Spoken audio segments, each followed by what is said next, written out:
Is Aljur loyal?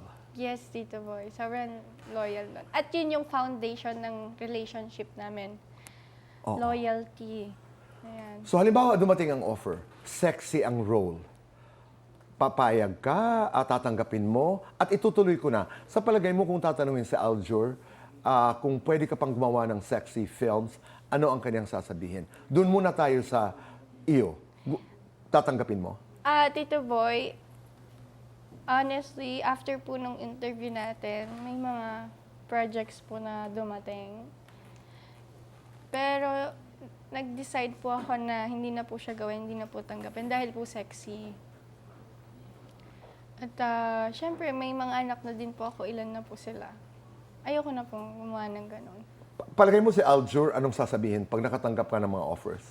Si Aljur po, ano lang naman po yan eh. Susuporta lang naman po yan. Kung ano ang anong gusto desisyon ko. mo. Pero as a partner, rerespetuhin ko si Aljur Oh.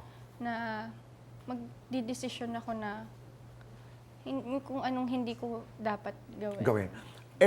Halimbawa si Aljur naman, kung magpapasexy muli, okay lang sa'yo? Okay lang, Tito Boy. Opo, confident naman po ako doon. Oo, tama.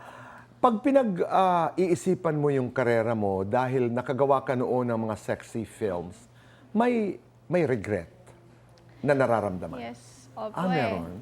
Opo, meron po. At wala na po ako magagawa, Tito Boy. Nagawa ko na. Pero ang maganda po doon, marami po akong natutunan.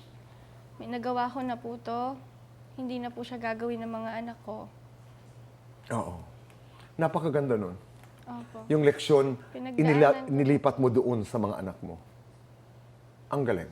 Thank you, Tito. Ano ang gusto mong tahakin na karera pagkatapos ng magpakailanman? Sana, ano ang mga gawin mo?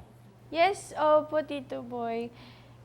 Gusto ko po mag-explore. Gusto ko pong matry yung iba't ibang genre ng pag-acting.